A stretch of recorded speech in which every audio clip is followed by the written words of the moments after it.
You approved of NIH funding for gain-of-function research in Wuhan, but your repeated denials have worn thin, and a majority of Americans, frankly, don't believe you.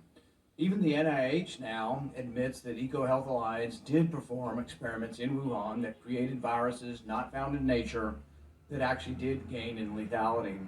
The facts are clear. The NIH did fund gain-of-function research in Wuhan despite your protestations.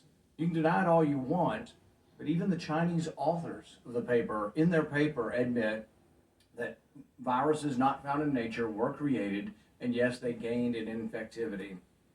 Your persistent denials, though, are not simply a stain on your reputation, but are a clear and present danger to the country and to the world. As Professor Kevin Esfelt of MIT has written, gain-of-function research looks like a gamble that civilization can't afford to risk. And yet here we are again, with you steadfast in your denials. Why does it matter? Because gain-of-function research with laboratory-created viruses not found in nature could cause a pandemic even worse the next time.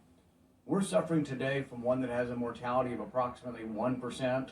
They're experimenting with viruses that have mortalities of between 15 and 50%. Yes, our civilization could be at risk from one of these viruses. Experiments that combine unknown viruses with known pandemic-causing viruses are incredibly risky. Experiments that combine unknown viruses with coronaviruses that have as much as 50% mortality could endanger civilization as we know it. And here you sit, unwilling to accept any responsibility for the current pandemic and unwilling to take any steps to prevent gain-of-function research from possibly unleashing an even more deadly virus. You mislead the public by saying that the published viruses could not be COVID. Well, exactly no one is alleging that. No one is alleging that the published viruses by the Chinese are COVID. What we are saying is that this was risky type of research, gain-of-function research. It was risky to share this with the Chinese, and that COVID may have been created from a not yet revealed virus. We don't anticipate the Chinese are going to reveal the virus if it came from their lab. You know that, but you continue to mislead. You continue to support NIH money going to Wuhan.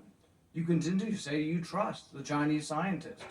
You appear to have learned nothing from this pandemic. Will you today finally take some responsibility for funding gain-of-function research in Wuhan? Senator, with all due respect, I disagree with so many of the things that you've said. First of all, gain of function is a very nebulous term.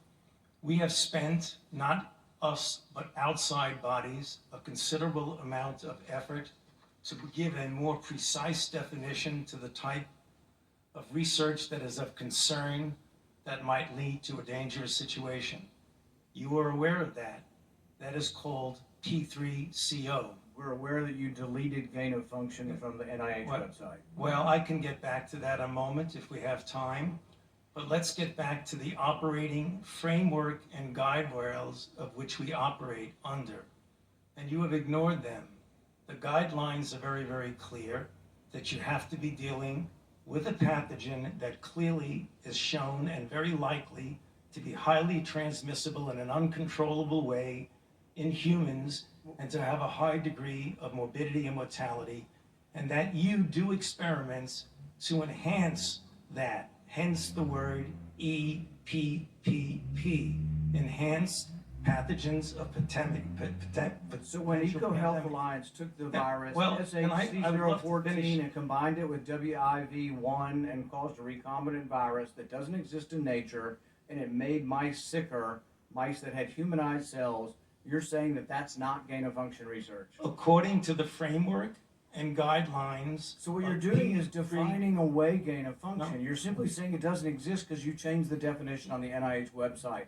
This is terrible, and you're completely trying to escape the idea that we should do something about trying to prevent a pandemic from leaking from a lab.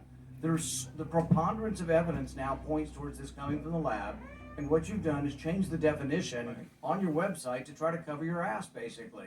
That's what you've done. You've changed the website to try to have a new definition that doesn't include the risky research that's going on. Until you admit that it's risky, we're not going to get anywhere. You have to admit that this research was risky The NIH has now rebuked them. Your own agency has rebuked them.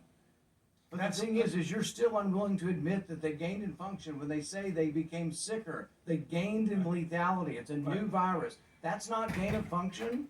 According to the definition that is currently operable, Senator, let's make it clear for the people who are listening. The current definition was done